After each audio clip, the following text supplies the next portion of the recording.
প্রচণ্ড রোদের মধ্যেও কাবা শরীফের চত্বরের এই জায়গাটি কিভাবে এত ঠান্ডা থাকে?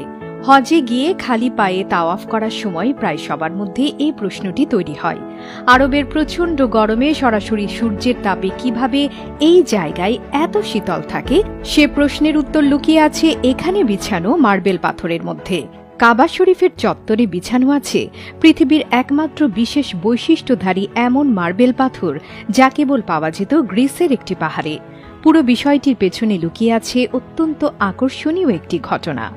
1985 সালে বাদশাহ ফাহাদের আমলে বিন লাদেন গ্রুপের ব্যবস্থাপনায় মক্কা ও মদিনা শরীফ সম্প্রসারণের উদ্যোগ নেওয়া হয়। সেই সময়ে এই প্রকল্পের দায়িত্ব গ্রহণ করেন মিশরের বিখ্যাত স্থপতি ড. মোহাম্মদ কামাল ইসমাইল। এ কাজ করতে গিয়ে তিনি লক্ষ্য করলেন কাবা শরীফের চত্বর প্রচণ্ড রোদে অত্যন্ত গরম হয়ে থাকে, যার কারণে খালি পায়ে তাওয়াফ করা খুবই কষ্টকর হয়ে দাঁড়ায়।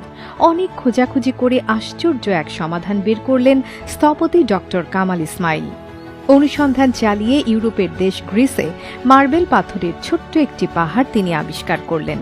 এই পাথরের বৈশিষ্ট্য হচ্ছে এটি সবসময় শীতল থাকে এবং কোনো তাপ বা রোদ এটি ভেদ করে ভেতরে ঢুকতে পারে না। পরিকল্পনা অনুযায়ী সেই পাহাড়ের অর্ধেকটা তিনি কিনে নিলেন এবং পাথরগুলো কেটে কেটে মক্কায় নিয়ে আসলেন। পাথর স্থাপনের পর দেখা গেল বাস্তবেই এটি অত্যন্ত ঠান্ডা। প্রচণ্ড গরমের মধ্যেও হাজিগণ খালি পায়ে অত্যন্ত আরামের সাথে কাবা শরীফ তাওয়াফ করতে পারছিলেন। এরপর কেটে গেল 15টি বছর। এতদিন পরেও যখন দেখা গেল কাবার চত্বরে স্থাপিত সেই মার্বেল পাথরের অপূর্ব বৈশিষ্ট্য ঠিকঠাক রয়েছে, ফলে এবার মদিনা শরীফের মসজিদে নববীর দপ্তরে এমন পাথর স্থাপনের উদ্যোগ নিলেন বাদশাহ ফাহাদ। কিন্তু এই সংবাদ ড.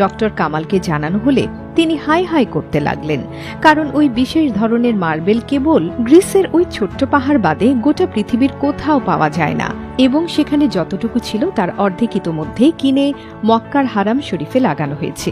এরপর সেই পাহাড়ে যেটুকু মার্বেল অবশিষ্ট ছিল সেটা মসজিদে নববীর প্রশস্ত চত্বরের তুলনায় খুবই সামান্য। এরপরও বাদশাহ ফাহাদের পীড়াপিড়িতে ড. মোহাম্মদ কামাল ইসমাইল আবার গ্রিসে গেলেন। সেই মার্বেল কোম্পানির ম্যানেজারের সঙ্গে দেখা করে জানতে চাইলেন ওই পাহাড় আর কতটুকু অবশিষ্ট আছে। ম্যানেজার জানালেন 15 বছর আগে তিনি কেনার পরপরই পাহাড়ের বাকি অংশ বিক্রি হয়ে গেছে। এ কথা শুনে ড.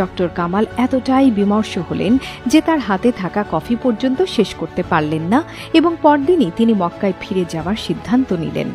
অফিস ছেড়ে বেরিয়ে আসার আগে কি মনে করে আবার ম্যানেজারের কাছে এসে সেই ক্রেতার নাম ঠিকানা জানতে চাইলেন যিনি বাকি মার্বেল পাথরগুলো কিনেছিলেন।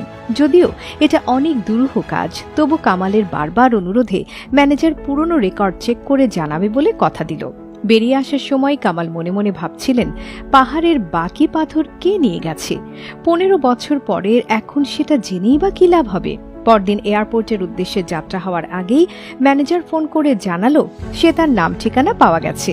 কামাল দ্রুত অফিসে পৌঁছে নাম ঠিকানা নিলেন। ঠিকানা হাতে নিয়ে তার স্পন্দন বেড়ে গেল যখন তিনি দেখলেন বাকি মার্বেলের ক্রেতা একটি সৌদি কোম্পানি। কামাল সেদিনই সৌদি আরবে ফিরে গেলেন। সেখানে পৌঁছে তিনি কোম্পানির কাছে জানতে চাইলেন 15 বছর আগে তারা গ্রিস থেকে যে মার্বেল পাথর এনেছিলেন সেগুলো দিয়ে তারা কি করেছেন। সেখান থেকে তিনি জানতে পারলেন 15 বছর আগে গ্রিস থেকে আনা সেই সাদা মার্বেল পুরোটাই স্টকে পড়ে আছে, কোথাও ব্যবহার করা হয়নি। এই কথা শুনে কামাল শিশুর মতো কাঁদতে লাগলেন। কোম্পানির মালিক তার কারণ জানতে চাইলে তিনি পুরো ঘটনা খুলে বললেন। ড. কামাল ওই কোম্পানিকে সৌদি সরকারের পক্ষ থেকে একটি খালি চেক দিয়ে ইচ্ছে মতো টাকা বসিয়ে নিতে বললেন। কিন্তু কোম্পানির মালিক যখন জানতে পারলেন এই সাদা মার্বেল মসজিদে নববীর চত্বর বাঁধানোর জন্য ব্যবহৃত হবে, তৎক্ষণাৎ তিনি এর বিনিময় নিতে অস্বীকৃতি জানিয়ে বললেন, আল্লাহ আমাকে দিয়ে এটা কিনিয়েছিলেন, আবার তিনিই আমাকে এর কথায় এতদিন ভুলিয়ে রেখেছেন, কেননা এই মার্বেল মূলত নবীজির মসজিদের জন্যই এসেছে, এটার আল্লাহর ফয়সালা ছিল। স্থপতি ড. কামালের এই অনন্য পাথর আবিষ্কার এবং হারামাইন শরীফাইনের সম্প্রসারণের কাজ তার অসামান্য অবদানের কারণে সৌদি সরকার তাকে মোটা অঙ্কের চেক দিতে চাইলে তিনি তা নিতে অস্বীকৃতি জানিয়েছিলেন। তিনি বলেছিলেন, মক্কা মদিনার কাজ করে বিনিময় নিলে আল্লাহর সামনে আমি কোন মুখে দাঁড়াবো?